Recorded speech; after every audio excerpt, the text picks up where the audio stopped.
Welcome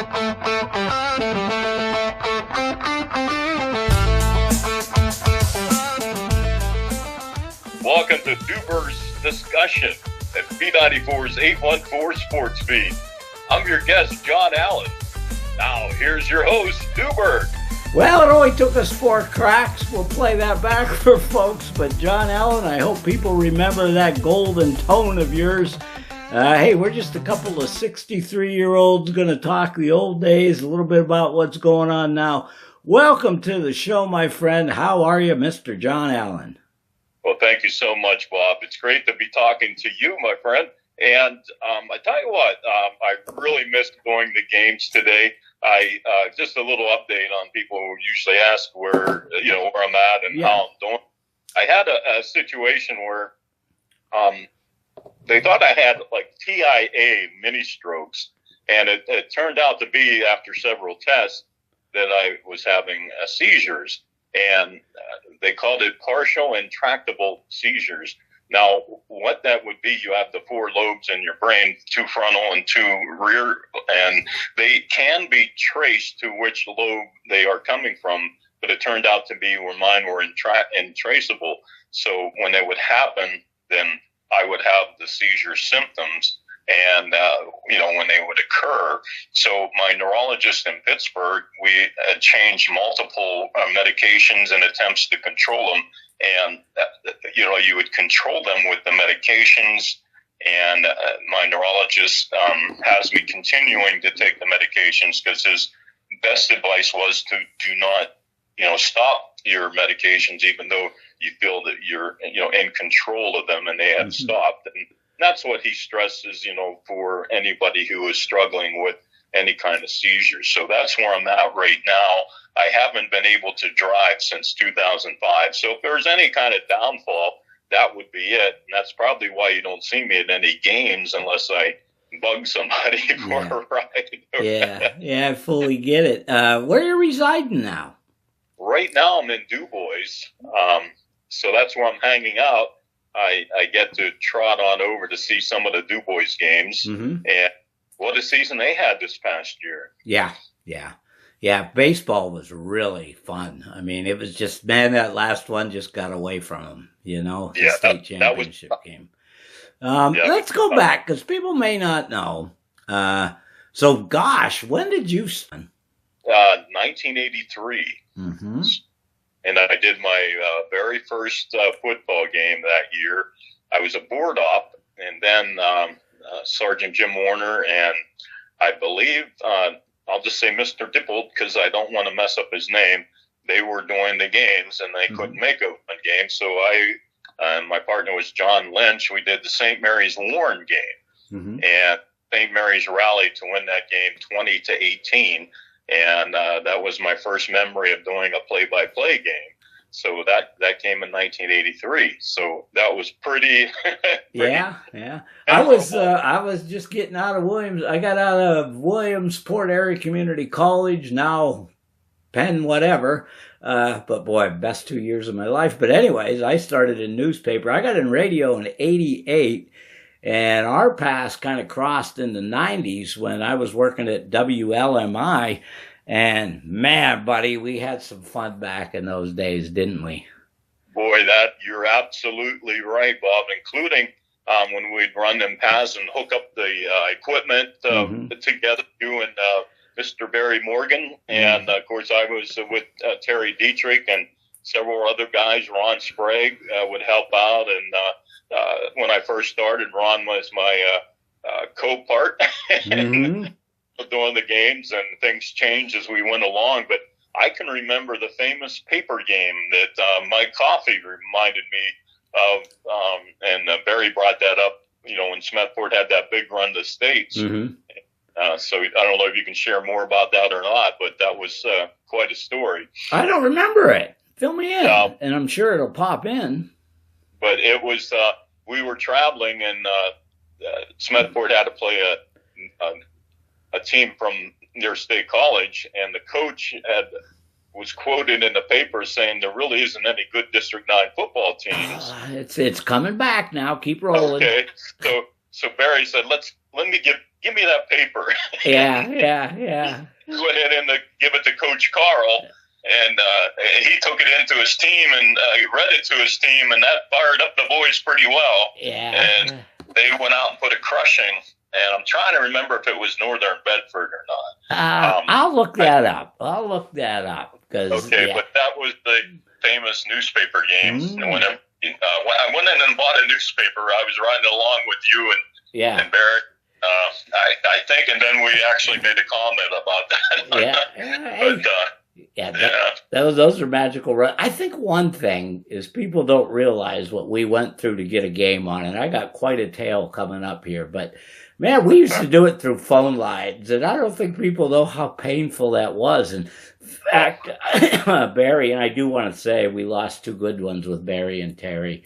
Let's touch on that real quick. That Barry, man, I can't say enough about what that man did to change my life. And obviously you have those stories, but he and Terry were two of the best, man.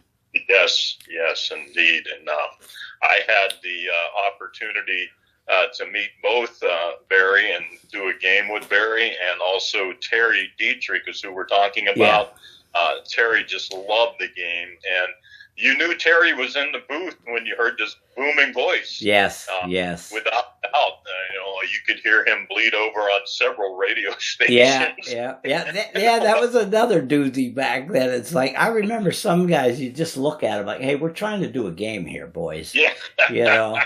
Lord knows what they were talking about. But it was we used to have to go through phone lines, and sometimes we'd have to get temporary ones installed at some of those stadiums. You're absolutely right, Bob, because it was totally unreal, because you had to put your own phone line in. Yeah. And then when you did, you had to go out and check it, because if you didn't go out and check it, right, they wouldn't have it on. Right. We turned it on. Well, where'd you put it at? Yeah. We got sponsors here, people. I'll tell you a story. When me and Barry used to do games in Countersport, John Forsyth, he owned the bar in Ludlow there, and there was a trailer. Remember that trailer near the field in Countersport?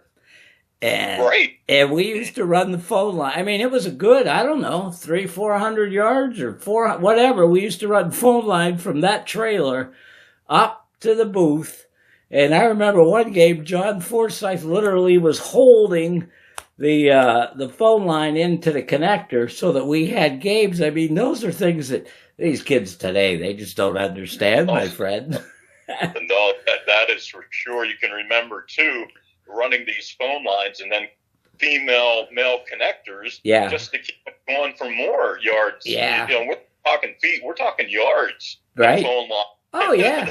Like I said, if anybody knows Countersport, there's a trailer, I think, over that way, or a house. I kind of, smaller house. Right. But, man, I mean, that was things. And you just thank those people, because they knew you were doing it for the kids, their kids as well. And, man, those were good times. The other thing that I see, it's too easy today. People can go on Max Preps and get stats. People can go think. We literally had to. I remember I did that Sidelines magazine. And I used to have to accumulate like 6 papers just to get the info for that. And that's how I would keep stats and stuff. And it was, like I said, it's almost too easy today, isn't it? No, it sure is. And I'm sitting here thinking, listening to the radio, like listening to JJ, for instance, and Rick Porter and Mark Martinez and his partner, and several of the radio stations that are doing games now. All you got to do is with the wide, I hate to say it in case I forget, but they have their own running scoreboard where everybody checks in and give updates on the games that are going on. Oh, and there wasn't cell phones like there is today. I mean, we were in the Stone Age doing this stuff. Yeah. I like to call us pioneers, John. We helped develop what it has become today with the streaming and the whole bit. When Sergeant Jim Warner was doing games, I had a radio. Of course, we had the 2 stations there all together. So I would give him updates on the other game we had. Yeah. And then I'd have a radio set to Q102 and give him updates on the DuBois game. And then I would try to turn it down on our monitor radio. Yeah. try to get as many scores as I could. Oh yeah, yeah. Five scores, and that was our modern yeah. update. Oh, we were big shots, and one thing I'm going to give myself an own plug, because the plan this fall for football is, and I'm going to announce it now, I'm going to be doing the Dubercast, which is a little rip-off of the Manning cast, and going to be kind of a red zone type too, where we're going to be plugged into all the games. I'm going to have in-game studios. We're just going to, or in-game guests, and we're going to be talking to people over the phone, and we're going to keep you updated on all the games. Obviously, there's going to be glitches, but that's kind of the goal, my friend. That is super. And that's a great idea to do that, because it's called progressing. As we see the game progress more and more with these media coverage, with guys coming up with more and more ideas to try to get these kids coverage, the more and more they have a chance to be seen, and more education to further themselves and maybe enjoy a sports, a continuation in playing a game of football, baseball, soccer, or whatever the case may be. Yeah. There are so many small colleges where they can play football. Right. They don't think Division II. Right. And everybody thinks Division I right away, but that's not the case. Right. With our kids, they can go to so many Division III colleges, or even under those colleges, and earn a great education and still be able to play football. Yeah, and that's what's so cool. Like I had the man, it was a privilege doing the Vericchetti game with JJ and Larry Weiser, the Clarion coach, and we had a ball, my friend. But again, seeing the scholarships at the Vericchetti game, and really, awesome. Just seeing like I keep telling people, my words of wisdom are be kind and do your best to make a difference. But it's also, you got to find some joy, and things like that bring us joy. There's a lot of bad things happening out there. I tune myself out of the news and different things. But man, if you can find the joy, and as Rob Lahner from Baker Bands, one of my guests, said, if you find a passion, just go for it and keep that going. And that's so important, isn't it, my friend? Oh boy, you're absolutely right, because when you turn out the negativity and look at the positive things in life, which you stress so much, and that's awesome, it makes the world so better. But we have to realize it's out there, you know what I mean? And it's how we focus and channel that negativity into positive ways. It's how we get along, and when we have to have friends to get through that. We can't do it alone. Right. And you and I have been through situations myself. The last 2 years have been rough, but man, you got to count on those people. But before I get mushy, it's like, find your joy, folks, and you're going to be a better person for it. Let's get into some tales. Now, I know, like, you guys did the Pirates, and you had connections there. I saw pictures with, I think, Greg Brown and with Steve Blass, and man, it was just a different world. That was big shot stuff back then, my friend. Yeah, you thought you were like, wow, I'm going to go see that. Yeah. You know what I mean?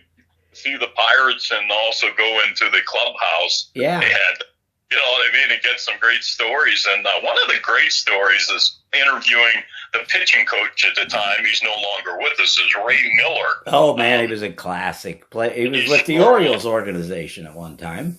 At one time, yes. And he said the biggest thing for kids to learn is their pitching, because you have a lot of pitchers that they have a different pitching motion than they do as a catcher. So if they want to be just the pitcher, then they shouldn't catch, because you have two different motions. But he said the biggest thing is to change speeds, throw strikes, but not directly over the plate. Yeah. So you're not want to pitch inside, outside, throw strikes, and change speeds. And I'll never forget that. Right. And I got to interview John Smiley, who had just pitched the game, and he was a very nice guy. And the funniest thing, when I walked in, there was Rafael Deliard and Junior Ortiz. Yeah. They were on chicken. Yeah. they were pretty tired. Yeah, the first time I ever covered a Pirate game, and I only did a couple. I was in college. It was before my last year, and I went down in the First guy I interviewed, and I'll show the picture here. I got a sleek outfit on. Was Willie Stargell, and I'm 20 years old, 19 years old. You're standing down at Three Rivers Stadium with all Jack Buck. They were playing the Cardinals, so he was down there. All these big shots, and man, for that little bit of a time, you feel like one of those big shots, And it was cool because what I was doing is they had the Little League World Series in Williamsport, and we used to cover it. So I was getting these guys like Willie Stargell. I got Lonnie Smith and a few other guys. I think Darryl Porter was with the Cardinals then, and talking about Little League, and that was just so cool. That was my in, and then you just start talking a little bit, and you realize these guys are just guys. It's just their job, but it's a serious job for major leaguers, dude. It sure is. That's something else. I had the privilege to do Mansfield baseball for a summer. I did 8 games, and part of them being a part of the PSAC, they had their Final Four at, I think it's Bowman Field in Williamsport, but that's where they played it at. And, of course, they changed ownership of the fields and stuff. I had an opportunity, which I was blessed.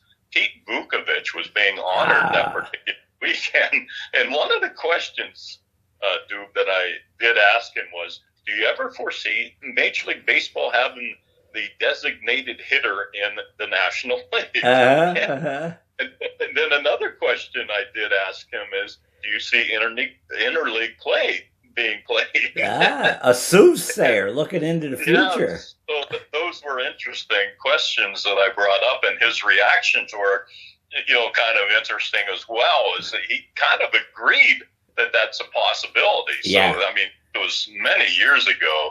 I'm figuring about 1980, could have been 1988, because that's the year I left WKBI for a year and went out and covered District 4. And that was the year I was in Canton, PA, and Troy, PA, plus I worked at a station in Williamsport, PA, all at the same time. And covered the wrestling area. I don't know if fans would remember the Hughes brothers, the twins that went to Penn State University as wrestlers. And but that was where I was at for a year in 1988. And so that's some of the highlights there. And you know what I mean as far as being in the Williamsport area for just that particular season. And and one thing their equipment wasn't too bad to use. Yeah. Still had to run the phone lines. Right. Like we always talk about, and I mean, whenever we get out there and would happen to do anything. Yeah. It was that, but it's just amazing how, time would fly when we do games, and then every week was the same process. Yeah. We got to call the sports director and see if there's a spot in the booth. Yeah, right. Yeah, you had to have some tight connections back then, even like the athletic directors at high school. And that was the one thing I'll give Barry Morgan credit for, man. He played it right. Sometimes they'd even have some goodies there for us, So those were cool things. I got to tell you the tale, though. So here we are. We're I'll confess a little. Perhaps we stayed out a little too much the night before, and I stayed at Barry's house, and we're going to do the first Smithport Rochester game. It was a game that they came back, almost won that game. Again, they beat them the next year to go to states, and I think if I'm not mistaken, Ridgeway and Berg played the district championship, and a Philo beat the Rams that day. I was just thinking about. In fact, I wrote that down because I have some trouble with memory. So we stop at the station to leave, and it was a Zircom unit back then, and we put it on the top of the car. And okay, we don't think much, and we're driving. We get to Du Bois, we get to the stadium, and there's no unit. And it's like, we got a lot of sponsors here. What are we going to do? Well, Barry, in all his wisdom, called WDBA, and didn't they let us use their equipment for that game? And we found out later that our Zircom unit fell off the roof of the car by the Lutheran Home in Kane. Just one dent, and it stayed in order, but somebody found it. But those are those tales that could have been a complete disaster. And again, the kind of the point there is how radio stations and everybody worked together for the kids back then, John. Yeah, that brings back a memory that I was at the Hound, and Jim Lawner, Rob's dad, actually, we were working together for several events, and there was a game between Warren and Pine Richland, and we were doing games of the week then, and we took off and got the van on our way, and then we get so far, and then I look back, I said, just had this notion, I said, did I put the equipment in the van? Oh, boy, yeah. It's not in the van. Yeah. So, I forget how far, I mean, we were really far away. Yeah. We had to do a Yui to go get the equipment. Yeah.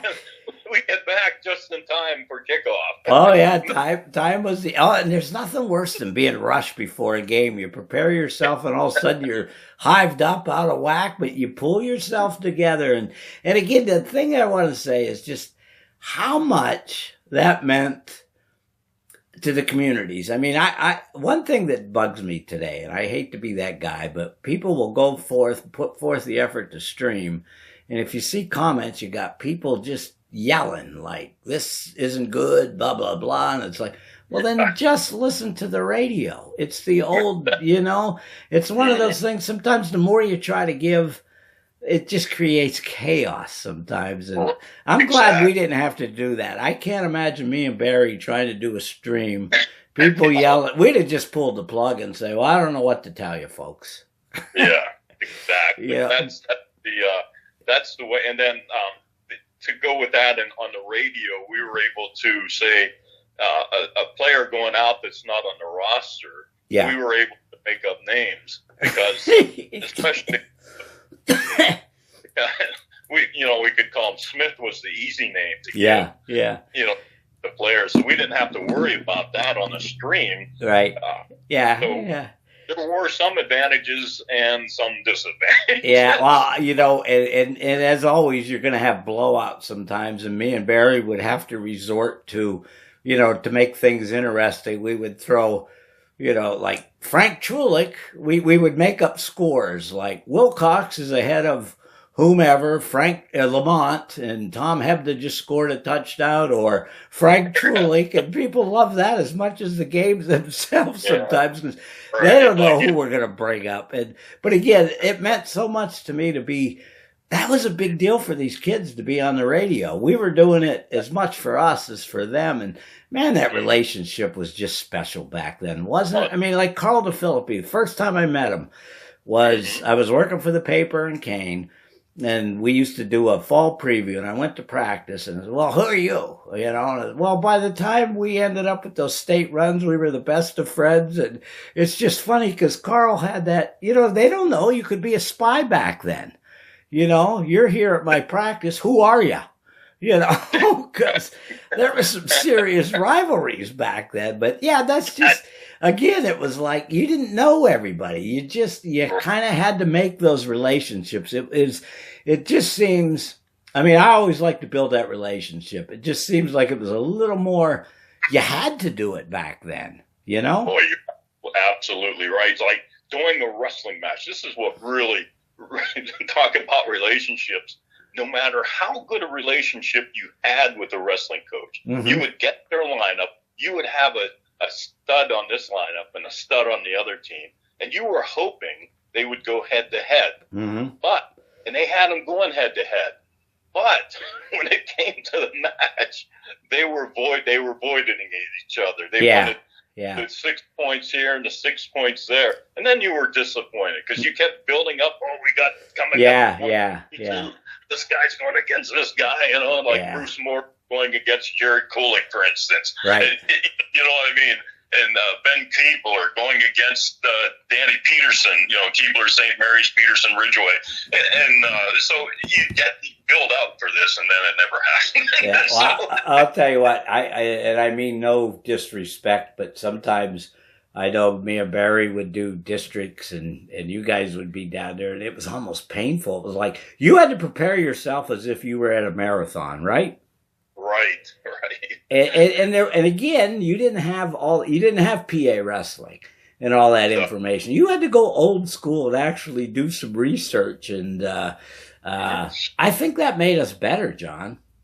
Right, because you had to, and they even had seating meetings where you were allowed to attend, and that's where you tried to get more information, because the coaches would say, hey, this guy beat your kid beat my kid, but he turned around and beat that kid. Yeah. I always wanted to be a fly on the wall at one of those, because those seating meetings got pretty interesting at times. You're absolutely right, and I did see coaches get up and walk out of the room. They were so mad. Yeah.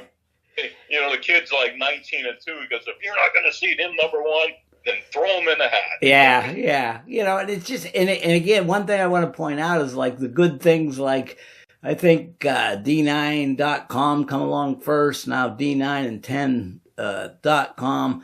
And those things are big. Can you imagine if we'd have had those at the time? And I commend Chris and all the people that do the D9 and 10.com, sports.com, because, man, that information is now just a key punch away, Oh, it is awesome. If I remember right, Bob, I was able to do an interview with Chris when the operation first started. And they were first starting up and just getting rolling. And I remember talking to him on a sideline interview, and it was really good. And I knew they were going to do well, and it was an interesting interview, and it was right at the beginning. And now look at it. You know what I mean? That's where I'm at. Like, you get these ideas, you got to run with them sometime, and I'm really looking forward to it. And Leo, my 102-year-old producer, is giving me the finger roll. Says, you got a half hour, Chief. Let's move it on. And we could talk forever. But as we're just going along here, John, again, some of those memorable moments. And again, how did you get into it? The sports thing. Like when I was a kid, I would literally watch games and do the announcing. It was something I felt destined to. When did you get the bug? Well, I got it when I was listening to Bob Prince. Oh, the gunner. I would, and then hear him say "chicken on the hill." Oh, yeah. Bobby Clemente, he would talk about Arriba. There was a different baseball announcers, even Jack Bogut in the morning. Yeah. So I would just that, and my school teacher asked us to write down 2 things you'd want to do when you grow up. I put down mechanic, and my second choice was a radio announcer. Well, I think you made the right choice, buddy. But yeah, sometimes I sit out my front porch on the evening, and I remember being a little kid in Wilcox, and that's when, FM radio didn't even exist, and you could go around, and I remember my buddy Mickey, his grandpa used to always listen to St. Louis Cardinal games. because those things came in. And you'd have the Pirates on KDKA, or, there really wasn't sister stations back then. You know what kills you the most is when people say sister station. Yeah. It's like, how about partner? Especially in this day and age. Right. But like I said, we could go on forever. It's just good to hear your voice, my friend. Oh, can I share a quick story? Yeah. Leo, tone it down over there. We're telling the story. Go ahead. Just real quick. You just didn't do sports then. You did a lot of things. Right. I was doing a remote broadcast. It was Big G Sporting Goods store at the St. Mary's Plaza, and it was called the Big Buck Contest. Yeah. The winner would get a rifle and a drawing. And while the broadcast was going on, we heard this big crash in the back of the store. Here it was a spiked buck that came through the store. My gosh. And we just didn't know what to do. We laughed so hard on the air, and we just said that the buck just entered himself into the contest. Well, I got some tales for another day about me and Barry doing some remotes where people thought we were actually flying in on a helicopter, but we'll save that. We'll save that for another day. But God, man, if those are those things, thank God for memories. I hope I keep mine for a long time, because Sometimes when you're having a bad day, buddy, you just think back to those days, don't you? You're absolutely right, and you miss them dearly. Yeah. You really miss the guys, you miss the kids, the big plays, and the plays you just keep laughing so hard about. Yeah. And the friendship in the booth with all the guys you meet. Yeah. Yeah. And those beef sticks. Oh, yeah. Yeah. Well, you know, the other cool thing, like I said, is how the media work together. And sometimes I think back then there was almost a little bit of, I wouldn't say competition, but sometimes having worked both ends, newspaper and radio, there was kind of still that big shot radio guy. All he does is show up. I got to go back and develop film and write a story. But again, it was always cool to talk to those guys. I remember R.L. McRae up in Warren when Steve Whitty kicked the field goal, I think, and we made the call confetti from heaven because it started snowing as Eisenhower won the game on that kick. And I remember he used that as his lead story and or his lead into his story. And that is so cool, dude. Yeah, brings back all those memories. So here's one for you, Duke. DuBois Beavers heavily favored to beat St. Mary's. And that's when they had Tim Dieter on the team. Who went on to Penn State, as we know. And then Rick Emmert ended up, for St. Mary's, kicking 2 field goals, including the game winner at the end of the game, as the game ended tied 6-6. Those are, you know, the memories, like you said. And then a quick shout out in wrestling, Tim Whitman, the first state champ at St. Mary's, ended going to Penn State, and he was like 5-12, and he upset the number 1 seed. I can't remember what school, but he ended up going to the Eastern Regionals and then became an All-American that year. I mean, so many. Yeah, and I mean, now you got me thinking for a future episode just how Kane dominated back then, but how good wrestling was in the 80s and early 90s, you know? Yeah. Is that right? The killer. I mean, I had an opportunity to cover a couple state championships down at Hershey, and that's a whole different world. But again, as like the guy from the little small town, you sometimes feel like a big fish out of water, but I never felt that way. And when I do Tony Allegretto coming up, he'll tell you the story, like when the Elkers were in the PIAA playoffs, he always made it a point to let me ask the first question, and all these big shots would get half miffed. That, who's this guy here? You know, and the way our repertoire was, they just didn't get it sometimes. But again, that goes back to building those relationships, dude. Exactly. And of course, you can't go on without mentioning, you mentioned Coach Allegretto, but Coach Aaron Straub and what he has done. Yes. I mean, it's just again, this sports and high school sports, and I've been covering the World Cup, you know, on the Facebook page, Duber's Place, and the Pittsburgh Passion, who on July 11th play in the semifinals to go to Canton for the championship. The Pittsburgh Riverhounds, soccer, the Pittsburgh Riveters, who finished their season unbeaten, and they're both in the playoffs. The Riverhounds won last year's league championship, the USL. So a lot of good out there, dude. But again, I like to focus on our kids and our area. And, man, I'm looking forward when they fire it back up, dude. No, you're absolutely right, because once you get that itch, the scratch never ends. Yeah. I like that. We might end it on that note, my friend. Hey, it's been good catching up with you, and hopefully whether you're in studio with me or we're doing it by phone, I want to have you as a guest on the Dubercast on Friday nights for high school football, buddy. All right. Well, I really appreciate you, Bob. When you reached out to me, I was like, wow. Yeah. This would be pretty cool, especially, you know, talking to you.